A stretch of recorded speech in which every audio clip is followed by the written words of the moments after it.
Good morning, parents and students. I wanted to share this with you so that you would have some things to help your kids prepare for their STAAR test coming up on May 2nd. This website, texasassessment.gov, has resources like sample STAAR questions with the new format. We are having a new format this year, so there'll be lots of new kinds of questions that your kids have never seen before or haven't seen before on the STAAR. We've been seeing some of them in class. On number 3 says the pathway, shows you the pathway to get to the interim STAAR results for your child that we took on March 30th, okay? The way you get there is your child knows this pathway. Go to On Track through Clever. Go to their student history in On Track. Then go to State Assessments and click on this assessment, 22-23 TA Window 3, STAAR Interim Window 3, STAAR Math Day 330, okay? And what that's going to do is it's going to present you with some information looking like this. This is one student's, but notice there's no name on this, okay? So you can see that it labels all learning objectives. Those are the 6.10A, 6.10B, 6.11A, 6.13A, etc., and how this student did on each one of those learning objectives. So anything below 50 is an area where you might want to have your child working on that. We'll be working on a lot of those in class, but if you look at this, you'll see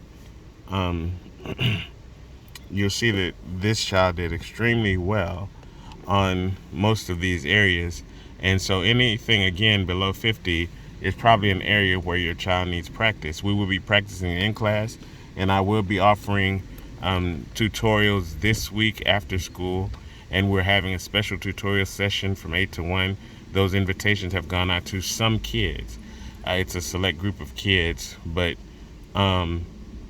if you want your child to attend some of those after school, then you can just let me know, okay?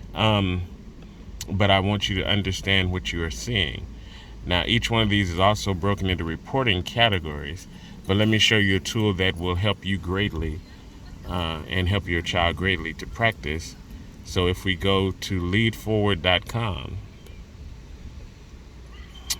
leadforward.com right here, and you click on resources and Lead Forward, they have a tool that shows you released items, and you select your content area, mathematics, of course. They're in the 6th grade, and click next.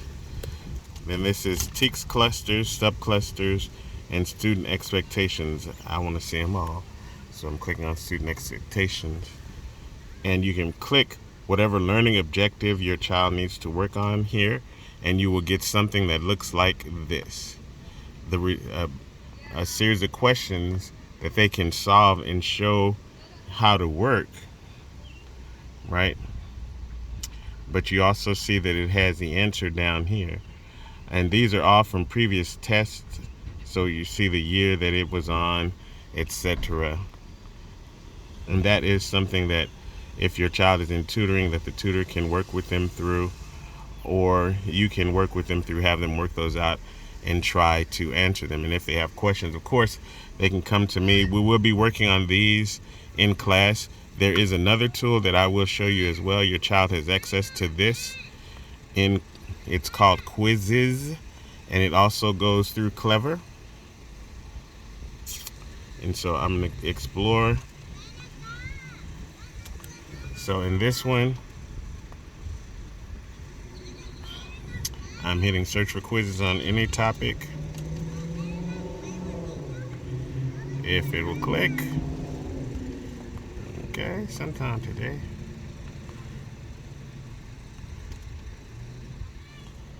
Am I logged in?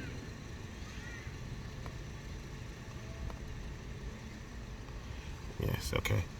So let's go to explore. One more time, let's try it.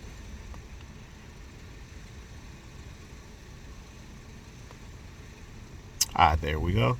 Sixth grade math collection, and notice that it has those same learning objectives. So these are quizzes that have been created by different people that allow your uh, practice on the different learning objectives, and they're listed 6.5A here, 6.6A, 6.6B, 6.6C, and if you don't see it here, you can just click on these little right arrows and there are more. Okay. But hopefully that will help you if you're concerned with trying to help your student over the next week to prepare and get more questions right. We'll be doing a lot of these things in class as well. So hopefully that helps you. Have a great weekend.